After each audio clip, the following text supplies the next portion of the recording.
Olha, a família toda é família de músicos, né? Eu morava no Rio, nascido e criado lá.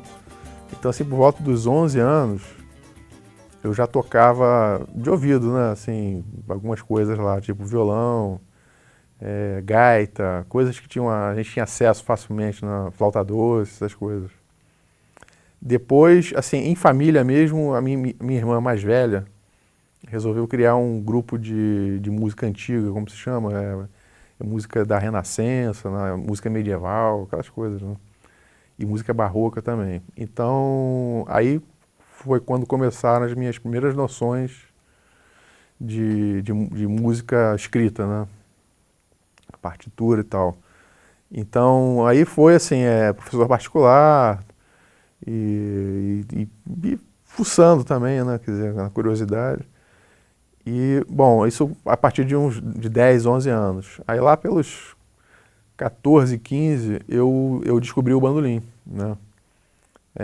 Inclusive descobri o bandolim através de um concerto do Vivaldi, né, para bandolim e orquestra, que é um compositor barroco. Então eu ouvi aquilo, eu via Jacó do Bandolim também, que meu pai, na verdade, era um grande incentivador assim, da cultura de modo geral, mas especialmente música. Então ele tinha lá, naquela época era LP, né, não tinha CD, LP, fita cassete. E aí eu ouvia esses dois contrastes, né? O bandolim brasileiro, do Jacó do Bandolim, e o bandolim barroco, né? do Vivaldi, com os concertos, com orquestra e tal.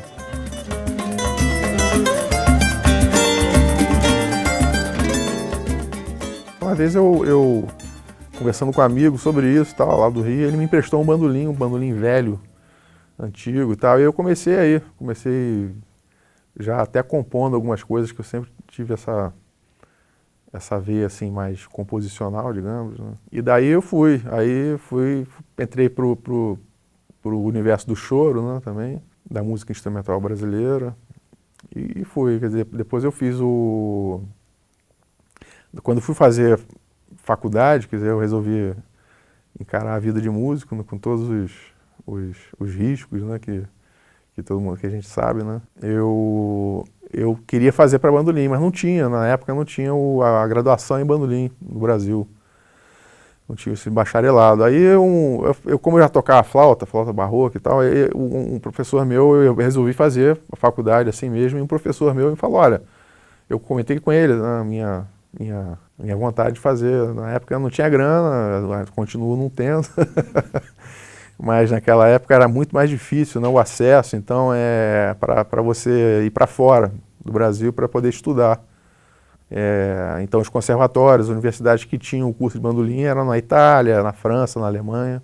E, bem, aí eu resolvi fazer faculdade de flauta, mas paralelamente eu fui estudando, fui pesquisando, sempre gostei de pesquisar muito em bibliotecas e tal, a história do bandolim, a técnica e tal. E fui conhecendo, né, muitos bandolinistas de fora do Brasil. Naquela época não tinha nem e-mail, né? Isso eu estou falando aí dos anos 90, né? Final dos anos 80 para 90. Então, aí tinha um escritor, um pesquisador inglês que tinha doutorado em bandolim, na época para mim era um negócio fantástico, que era o Paul Sparks, que está vivo até hoje. Ele escreveu um livro, aliás, 2 livros. Um chamado The Early Mandolin, que é o bandolim barroco, né, da música antiga, e depois The Classical Mandolin, o bandolim clássico.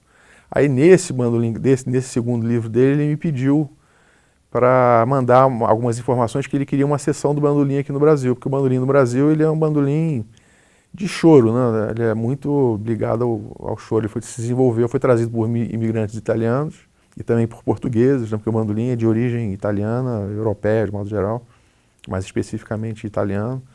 E depois aí eu mandei várias informações sobre o Jacó do Bandolim, partituras, e aí começou uma amizade através de carta. Naquela época ainda era carta, não tinha um e-mail ainda. Depois foi surgindo o e-mail, e a gente fazia uma espécie de parceria, né, de intercâmbio. Ele mandava partituras de música clássica para bandolim, e eu mandava as partituras aqui do Jacó do Bandolim, de música popular, que é a nossa praia aqui, né?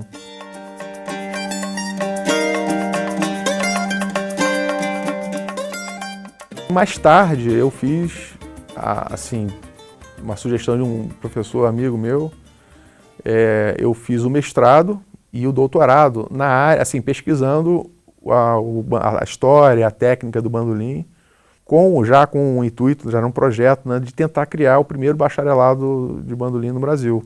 Mas isso foi árduo, né? Foram 20 anos aí de luta, né? Nesse meio tempo indo tocar fora do Brasil, morei fora também, morei nos Estados Unidos um tempo, e aquela luta, né? E finalmente depois abriu o concurso que eu tanto esperava, o concurso público lá na UFRJ, na Escola de Música da UFRJ, e eu fiz o concurso e passei. Quer dizer, eu acabei sendo, não era assim, não era uma meta, não tinha essa pretensão de ser assim o primeiro, né, aquela coisa, o primeiro professor de bandolim na verdade da América Latina, porque não tinha até então.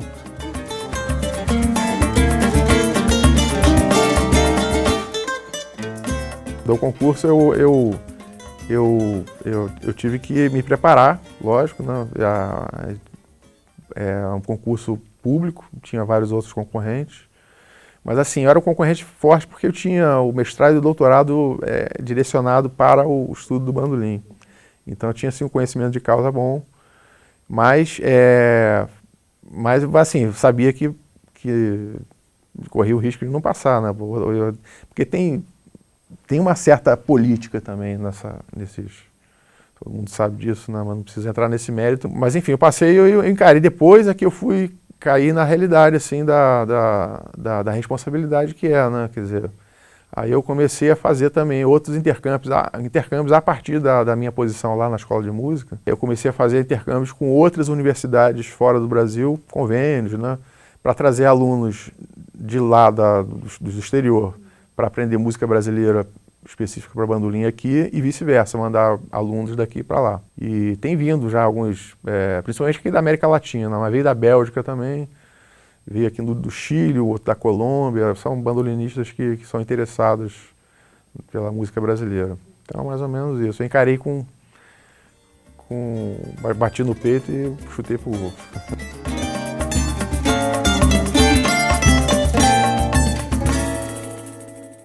Olha, eu sempre dei aula, né? Sempre, aliás, o músico, de modo geral, na história da música, né? Todos os músicos eles foram, e a maioria continua sendo, muitos, né, que se dedicam à vida de concertos enfim, de fazer cachê, né, tocando. Eles têm que ter como complemento as aulas, né? Porque só de cachê, só de concerto, é muito difícil de viver, né? Principalmente para quem forma uma família e tal, então é complicado. Então, como eu já tinha uma experiência já bem grande assim com aulas, para mim foi natural, foi um processo natural. Eu já tinha na cabeça todo um formato de metodologias e tal, já tinha muitos métodos de bandolim de fora, e assim eu reuni cada coisa que eu achava mais interessante e coloquei lá, né? Quer dizer, mas a gente vai sempre assim adaptando, né? Vai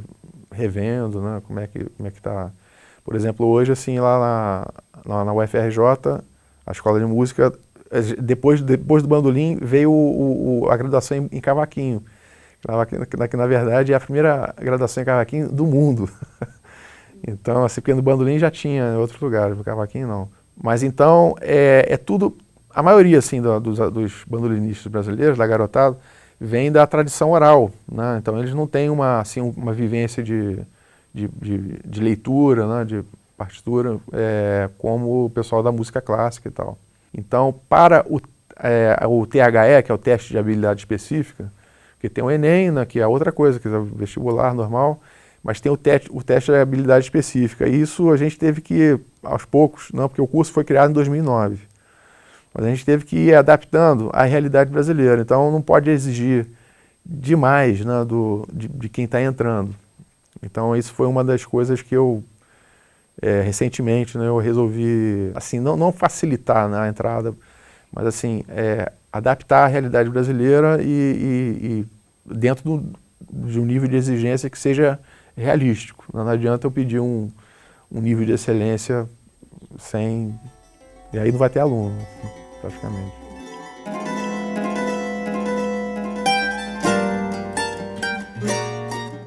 Você tem vários caminhos para você trilhar dentro da música, né? Desde do caminho acadêmico, digamos assim, você tem o caminho de você ser músico mesmo, autônomo, que isso hoje em dia está bem difícil, né? O músico instrumentista, no caso, eu estou falando aqui do meu universo, né, que é o da música instrumental. A música instrumental ela tem menos espaço do que a música vocal, né? Então você tem muito mais mercado, digamos assim, para a música vocal, né? Então para quem é cantor é um outro universo. E muitos músicos, até os instrumentistas, dependem do cantor, né? Por exemplo, tem vários amigos, como o Serginho, por exemplo, que toca com o Gilberto Gil há vários anos, muitos anos. Ele resolveu fazer a faculdade de musicoterapia. Encontrei com ele uma vez lá no conservatório, há muitos anos, encontrei com ele. Pô, Serginho, se você por aqui, uma hora o Gil vai parar, né? Então tem isso. Quer dizer, então, os caminhos, você tem que já ir pensando no que você vai fazer para a sua sobrevivência, né? Eu acabei indo para um caminho, eu uni a vida acadêmica com a vida artística. E mesmo assim, na vida acadêmica, eu tenho lá, eu dou aula na pós-graduação também, dou aula na graduação e na pós-graduação. Na pós-graduação, eu trabalho no mestrado profissional e no mestrado acadêmico. O mestrado profissional é o mestrado que é como um MBA, né? Ele é ligado à prática, que para mim é muito mais atrativo, assim. E dou aula no mestrado acadêmico também, e também no doutorado, que a UFRJ agora abriu recentemente. Mas é mais de pesquisa. Então você tem que ler mais, escrever mais. Você praticamente escreve um livro, né, a cada término de um mestrado ou de um doutorado. Então esses caminhos, assim, vai depender muito do temperamento, né, do músico e das aspirações que ele tem, né? E do próprio talento natural que ele desenvolveu e tal. Eu tive a sorte de fazer as duas coisas, né? Que assim, me garante um bom fixo, né, mensalmente, e também assim, me dá a oportunidade de desenvolver o meu lado artístico, né?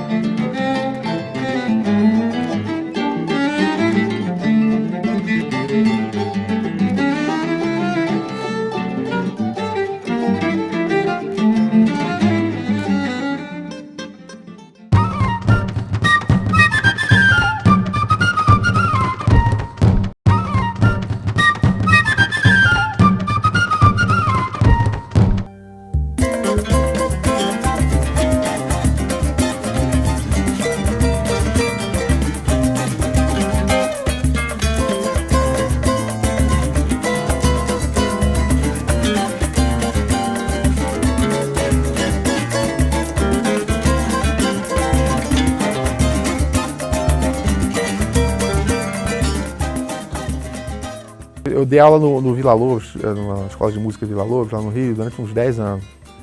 E eu me lembro de uma pergunta, assim, uma pergunta bem informal, né? A gente fazia laboratórios, oficinas e tal, e reunia vários alunos, lá eram cerca de 3.000 alunos lá na Escola de Música Vila Lobos, lá no centro do Rio. Então, uma vez eu me lembro que a gente mostrava os instrumentos, né? Cada professor mostrava o seu instrumento e tal. Eu me lembro que assim, depois que a gente mostrava, tocava, falava um pouquinho, e aí abria um espaço para os alunos perguntarem, que os alunos que viam que estavam ingressando, né? E aí um deles, uma vez, ficou marcante essa pergunta dele, ele perguntou assim, falou, olha, eu queria saber quando é que começou a sua intimidade com o instrumento. Então, assim, foi, olha, vamos lá. Então, essa intimidade com o instrumento, ela começou a partir do momento que você com a prática diária, né? E você começa a ver as possibilidades melódicas, harmônicas, né, do instrumento, né? E assim, a atuação do instrumento como solista e como instrumento acompanhador também, né? Porque o bandolim, ele aqui no Brasil principalmente, ele ficou muito no âmbito do solista, no instrumento e o cavaquinho mais acompanhador, violão e tal. Mas o bandolim, ele é muito harmônico também. Então, assim, de forma que eu fui conhecendo. E uma coisa que me interessou também bastante, assim, na história do bandolim foi a utilização dele durante o final do século XIX até as primeiras décadas do século XX. Muitas mulheres tocavam bandolim. Então, houve assim, uma moda muito grande do bandolim na Itália. Ela se espalhou pela Europa e depois o Brasil, como assim, um país jovem, né, e assim, tem até hoje, né, mas hoje está mais globalizado, mas naquela época tinha uma necessidade muito grande de acompanhar o que acontecia na Europa, né, que era a referência. Então essa moda acabou vindo para cá também. Então muitas mulheres aqui no Brasil tocavam bandolim.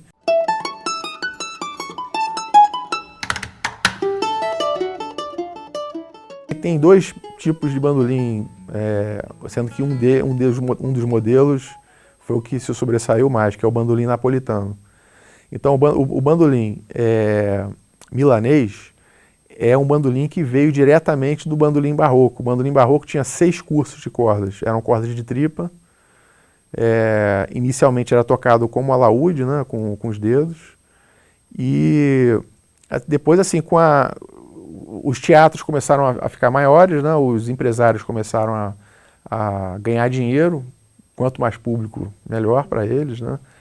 E então esse bandolim barroco, que tinha uma sonoridade muito pequena, um volume, porque naquela época não tinha poluição sonora, né? Então isso a gente está falando aí de 1600, 1700, desse bandolim barroco. Aí a partir de 1740, mais ou menos, surgiu esse bandolim napolitano, que já era tocado em Nápoles, né? Mas ele teve uma grande vantagem, digamos assim, porque ele tem a mesma afinação do violino. Mi, Lá, Ré, Sol, né, de baixo para cima, são 4 cursos de cordas duplas. E então modificaram um pouquinho, ele é aquele bandolim redondinho, né, assim, ovalado, né, quem tem muita barriga não dá para tocar direito, né, então eu tive que perder barriga, eu toquei aquele bandolim também. Mas então, esse bandolim napolitano, ele, por ter essa afinação do bandolim, do violino, digamos assim, é quase um primo do violino. Então, muito do repertório do violino passou a ser utilizado também para o repertório do bandolim. Então, muitos bandolinistas eram violinistas e vice-versa. Esse bandolim, o napolitano, é com cordas de aço. Então, isso também, e tocado com palheta. Isso aumentou muito o volume e a técnica se desenvolveu também, né? Então a grande diferença entre esses dois bandolins é essa, né? E o bandolim milanês, ele continua ainda lá na Itália, ele é mais do norte da Itália. E o bandolim napolitano é do sul da Itália, onde teve muita presença árabe, por isso a corda de aço.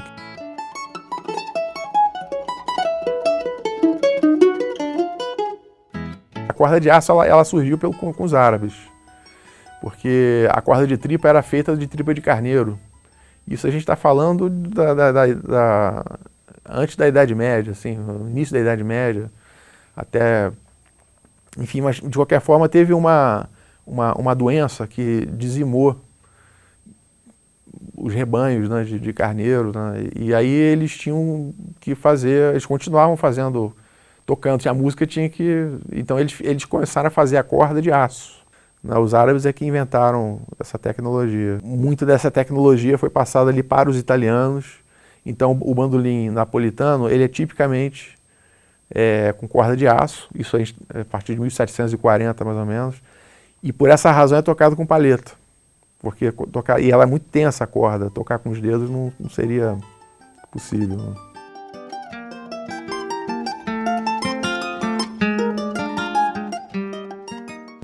Eu fui muitas vezes para os Estados Unidos e acabei ficando bastante tempo lá, assim, nesses intervalos eu ficava assim 6 meses, 8 meses, aí voltava.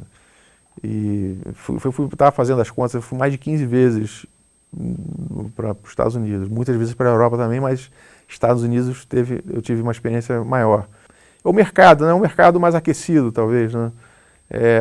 O rádio assim, é importante em qualquer país, né? Um meio de divulgação fantástico. Então, eu toquei lá, por exemplo, numa rádio, um programa de rádio que ia para o país todo, uma cadeia nacional, e rádios locais também, em cidades, né? Mas isso era assim, quando a gente ia tocar numa cidade, aí sempre o cara que estava produzindo arranjava um jeito de colocar na rádio.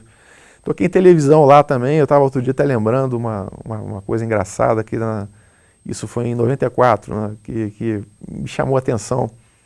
Era um desses programas de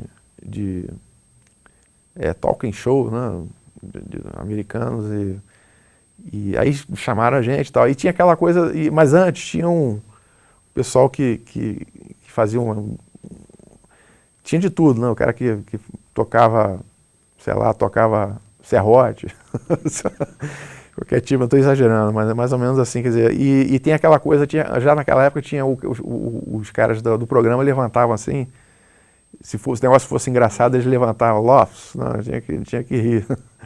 Na nossa, graças a Deus, não teve que rir, né? A pessoa ficou quieta. Sempre foi assim, ou em duo, que eu tinha um duo com isso lá nos Estados Unidos, né?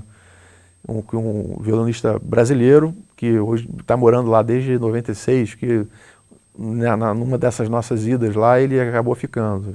Eu nunca, naquela época, não tinha pensado em ficar realmente para valer. Eu preferia ficar um tempo e voltar.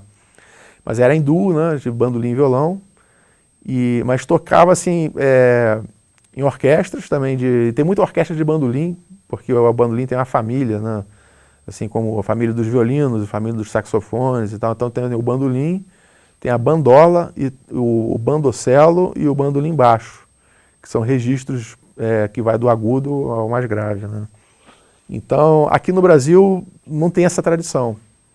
Só teve a bandola, mas a bandola parou de ser tocada, não sei exatamente porquê, mas ficou só o bandolim.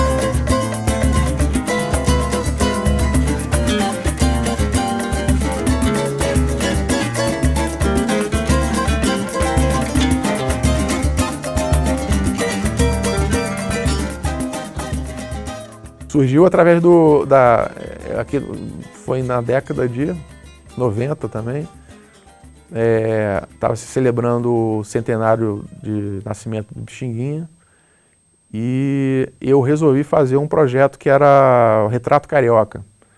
Eram 6 músicos, eu fiz uns arranjos, peguei umas músicas do Pixinguinha e arranjei, era bandolim, flauta, contrabaixo, percussão e violoncelo também.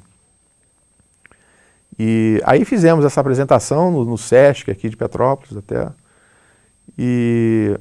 mas o projeto acabou aí, quer dizer, mas aí surgiu uma empatia e assim uma ideia conjunta, né, de fazer um trio que seria bandolim, violão e violoncelo. Daí surgiu o Rio Trio. Então o Rio Trio viajou também para fora do Brasil e tal. A gente gravou também um CD aqui no Brasil, nos Estados Unidos. Depois esse trio que durou aí aproximadamente, não sei, uns 10 anos talvez. Aí acabou o trio, cada um foi para um lado, né, aquelas coisas da vida. E depois o Daniel também foi para a Bélgica, né, porque ele tinha um contato, uma raiz forte no Brasil, lá na Bélgica. E, bom, aí quando ele voltou, a gente voltou a pensar num trabalho e daí foi de forma natural, né? Foi acontecendo. E hoje em dia assim, as coisas estão mais econômicas, né? Porque quanto maior o grupo, mais difícil de você gerenciar, de você administrar o tempo de cada um para ensaio e tal. Então o duo é uma coisa meio de bolso, assim, você pode, a qualquer momento, pode ir para qualquer lugar, né? Então o duo assim, é uma espécie de um núcleo e de onde você pode agregar outros músicos dependendo da situação, né? Então a gente está trabalhando nessa direção.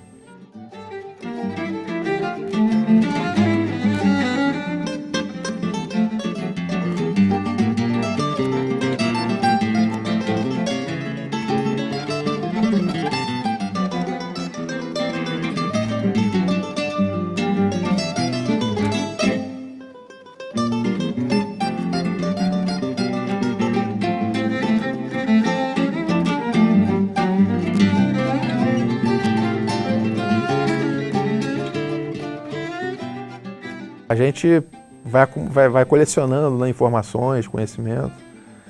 Por exemplo, eu tive que fazer arranjos, né, porque eu sempre tive essa veia de composição e de arranjo também, né? Então, assim, por exemplo, o violoncelo, no caso do violoncelista, ele não improvisava, porque assim, é uma questão da formação da pessoa e do temperamento, né, enfim.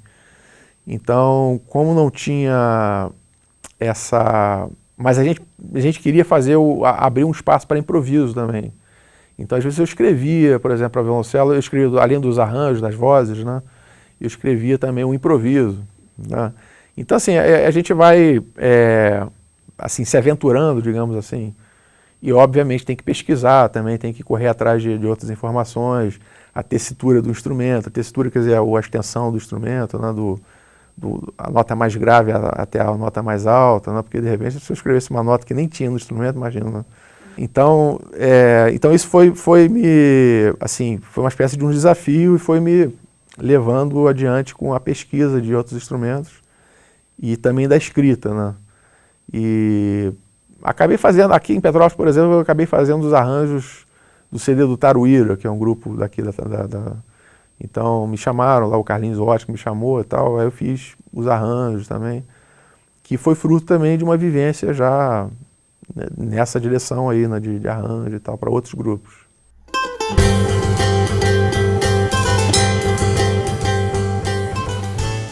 Esse CD foi assim, como eu estava te falando, eu fui nascido e criado no Rio e tal, e vim para cá adolescente, depois voltei para o Rio, e depois voltei para Petrópolis de novo e tal, e estou aqui, quer dizer, moro aqui, mas trabalho no Rio. Nesse vai e vem, eu conheci aqui em Petrópolis alguns bons músicos e tal, e pintou, eu estava assim, tentando trabalhar mais em Petrópolis naquela época.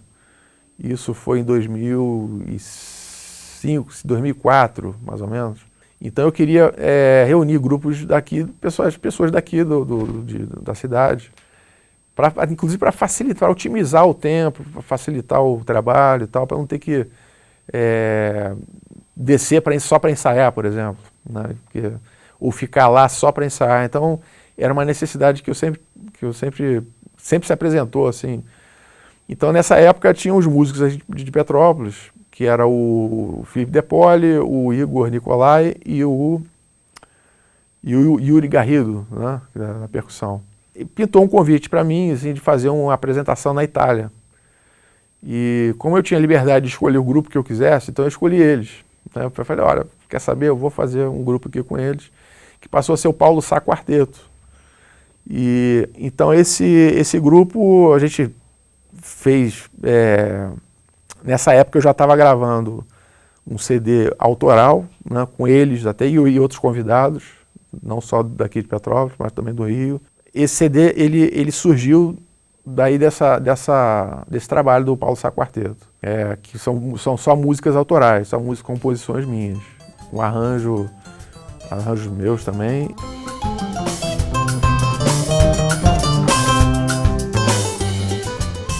O músico ele tem que ser muito disciplinado. Em certa medida, eu acho até que o músico tem que ser um pouco compulsivo. Tem que ter um certo grau de compulsividade, porque assim, se você não se disciplinar para estudar, você pode ter a música, digamos assim,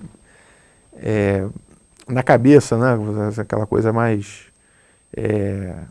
do temperamento mesmo do músico, né? Da arte que flui, enfim, que é meio inexplicável isso, né? Mas, assim, se você não tiver aquela dinâmica do estudo, né? Eu estou falando, assim, inclusive, uma disciplina assim, mais arrojada, 1 hora para começar, 1 hora para terminar, e diário, né? Você acaba perdendo, assim, oportunidades, né? Porque às vezes você está num momento que você tem que tocar muito bem, você tem que estar, é como um atleta, por exemplo. Se você não tiver em dia, em forma, eu, por exemplo, agora, há pouco tempo, eu tirei férias, né, na UFRJ e resolvi estudar como eu estudava quando eu tinha 15 anos, 15, 16 anos, né? Aí estudei, mas assim, como eu não estava, foi assim um salto muito grande, eu acabei tendo uma tendinite aqui no braço direito. Isso acontece, não é raro acontecer isso. Tem muitos músicos que isso é uma preocupação, inclusive, que está sendo muito mais cuidada, né, digamos assim, com o pessoal de orquestra também. Então já tem profissionais da área de saúde que tomam conta, né, fazem exercícios com os músicos, enfim, porque de fato, por exemplo, o violino, né, a postura, a ergonomia de cada instrumento vai mexer com a coluna, né, com o punho, enfim.